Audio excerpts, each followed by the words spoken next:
Oh, good morning. Mary Pat McKee. I am with Indy Boomer Magazine, Indy Boomer Show. We're here this morning with Les Young, and we're going to be talking about Medicaid and Veterans Aid and Attendance and all different kinds of information that I think is really going to be beneficial to boomers. But of course, before we get started, we want to thank Jim Wofford Theater, Logan Street Signs and Banners for the opportunity to have this show, and we are very grateful for that. Also would like to show the May issue of the Indy Boomer Magazine. That's Donald Davidson on the cover, and you can pick one of these copies up at any of the CVS stores in Marion County and any of the surrounding counties. So stop by CVS and pick one up. So, Wes, let's jump into this. You've got some good information, and time always seems to fly on this show. Wes writes a page for us, Money Matters, in the Boomer Magazine, and on this particular issue, you were talking about how to help mom and dad pay for their care. And specifically, tell me about Medicaid waivers. How can people use that? Yeah, Medicaid, there's a lot of flavors to Medicaid, and there's food stamps and women, infants, and children, and cash assistance and nursing home Medicaid, which is what most people think of with Medicaid. But then there's also a program called Medicaid Waiver, and Medicaid Waiver has been around a while, but it's always kind of been kept back. A lot of assisted living facilities will have a Medicaid waiver, a slot, as they say, available. But they don't want to tell you, do they? Right. Well, what they do is if mom is in an assisted living facility and runs out of money 5, 6, 7 years down the road, and they want to keep her and they don't want her to have to move, then they will offer a Medicaid waiver slot. Okay. But a lot of the facilities now around town have found out that if they open a new facility with all the competition, that if they offer a Medicaid waiver, they can fill their facility pretty quickly. So it's really a boon to families who can't always afford $2,000, $3,000 a month. Yeah, and that's a minimum. $4,000 a month for assisted living.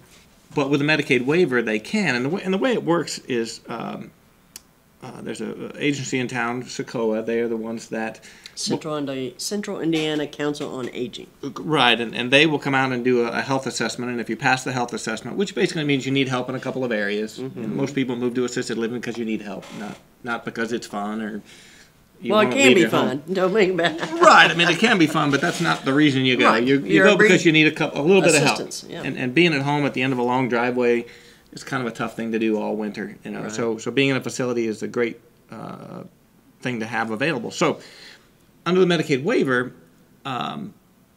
if SCO comes out and you meet the health issues, then you qualify for Medicaid, which we'll talk about here in a second. Okay. Financially, then under the waiver program, you only owe $733 a month to the facility, the assisted living in which you live in, and Medicaid pays the rest. Right. So they may, whatever your level of care is. So if you're level 2 or 3 or 4 of needing care, help with showers, help with medicine, help with assisting down in the dining room or getting dressed, Medicaid will pay any of that bill over and above $733. That's all you owe. So for a surviving spouse or a widow that doesn't make a lot of money, that gives them the opportunity to afford assisted living, whereas otherwise there's just no way they can afford $2,500 a month. Even if you have 2 or 3 kids, they can't afford to kick in $700 each a month to help support mom. So Medicaid waiver is a great way to afford assisted living when you really couldn't before. And VA benefits is great. We've talked about that on previous shows. Yeah.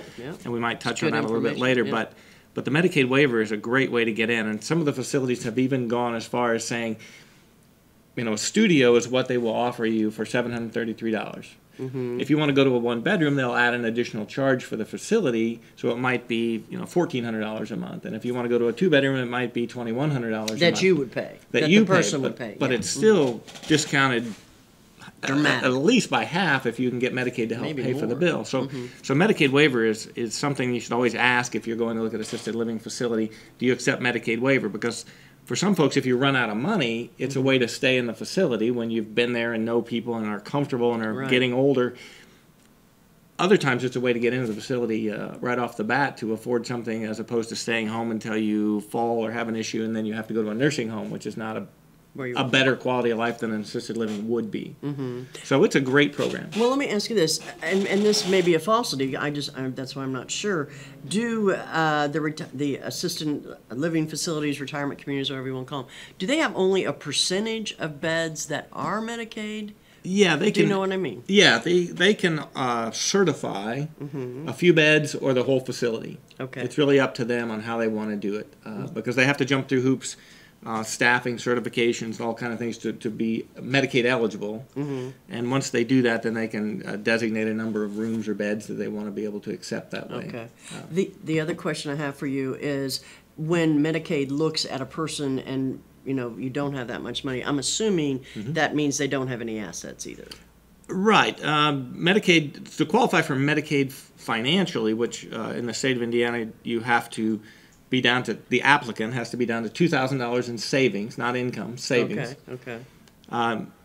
If you have a spouse, they can have a house up to about $550,000 of equity. They can have a car. The spouse can keep quite a bit of money, in some cases up to about $20,000 of assets. So they don't really want the healthy spouse on Medicaid, or the healthy spouse on welfare, because the unhealthy spouse is on Medicaid.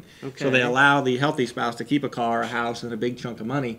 And with the planning that they allow us to do, I can save 100% of the assets for the healthy spouse, no matter what's in whose names, because Medicaid does count husband and wife together. Okay. So your assets are together. So if it's your IRA and my checking account and our joint checking account, that's all assets counted by Medicaid. So just putting it in a healthy spouse's name does not protect it, but there are things that we can do to protect it. And the Medicaid manual spells it out. It's very simple. You just need to assert those rules to your situation. And to your advantage. And this is where you come in, Wes. And that's what we do. Ask an expert, because it's hard to muddle through. I mean, there's so much. I even know people that deal with it and they're still confused. Well, nobody's ever done it before. Yeah. You're doing it one time late in life. It's kind of like doing your taxes for the first time ever. Well, you've been doing them for a number of years since you've worked. Right. It's still confusing on a Sunday night laying it all out just to get it to a CPA. Can you imagine trying to do it all yourself if you didn't know what a 1099 and a W-2 and a 1040 and a quarterly? Schedule K and a whatever you got. So when you're dealing with Medicaid, it's all the same type things, but it's all brand new. And a lot of times it's once your spouse has already had a health issue or a stroke or fall or something, and you're already concerned about them, and now you're faced with this as well. So much like a CPA helps you with your taxes, I help you with this. And I know all the rules. You could kind of say I read the box top to the game. I know the rules. And the rules allow you to protect your stuff. Right. And here, probably in our second segment, we will talk about some of the new changes in Medicaid that are just fantastic for protecting assets here in Indiana. It's great stuff out there. Well, another question for you. If somebody wants to go to a facility and I'm thinking the Medicaid, they have to be licensed, right? The facility? Yes. Yes. For Medicaid to even work. So, like some of these assisted but if they're not licensed, Medicaid probably can't even go. They probably don't even accept Medicaid, probably. Right. Probably not. Okay. Probably not. Okay. That's a good question for the facility when you do your tour. Okay. Very good. We're going to be back in a few minutes. We'll talk some more about this. Stay tuned.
we're back. Hello. You know, Wes is just talking to me all this stuff during break that we actually should probably have on the air. I know people would want to know. Indy Boomer Magazine, I'm Mary Pat McKee. This is Wesley Young. He works with a company called Senior Solutions Consulting. I've only known this for how long, and I knew I would mess it up. Anyway, hey, real quick, want to talk about Indy Boomer Magazine. This is the May issue. You can pick it up at any CVS store in Marion and the surrounding counties. July issue is due out, about July 8th or 9th. Got Debbie Knox on the cover. Real excited about that issue as well. Wes, let's get back to this because we got some good information. I know. Well, one thing I wanted to ask real quick. I'm in the process of possibly moving my mother from one facility to another, and I found out there's this program through Medicare waiver called Money Follows the Person. Can you speak to that? Through Medicaid waiver. Is it through Medicaid? Okay. Yeah, Medicare is the health. Medicare's the health insurance you get at 65. Medicaid pays nursing home bills, and it's a. I miss. When I get rolling, I mess that up myself. There's a program under Medicaid called Money Follows the Person, and it says if you qualify for Medicaid and are approved for Medicaid in Indiana for 90 consecutive days, right. And then it's deemed that you're well enough to leave the facility or go somewhere else, like back to assisted living or back home with home care. And the doctor and the social worker and everybody involved agrees that it's a safe environment that you're going back to, right? Okay. Mom can't go back to a tri-level by herself. Right. But if she's moving in with a child or she's got care at home or she's just well enough now to go back home, Medicaid says, well, we would much rather pay for assisted living, which is half the price of a nursing home, or in-home care, which is, again, a fractional portion of a nursing home cost.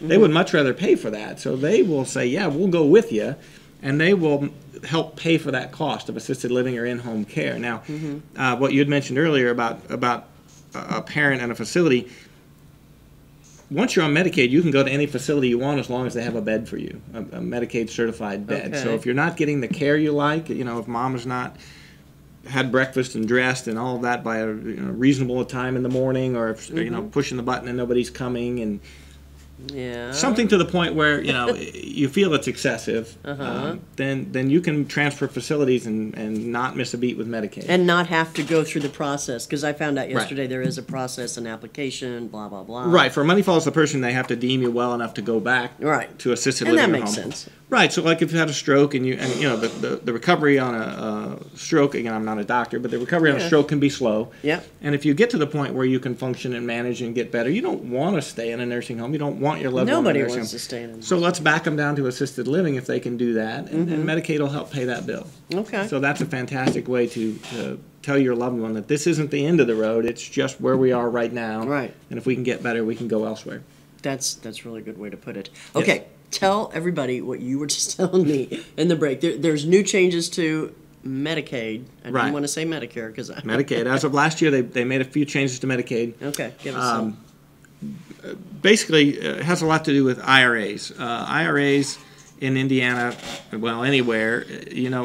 Somebody told me in one of my classes one time that an IRA is an IOU to the IRS.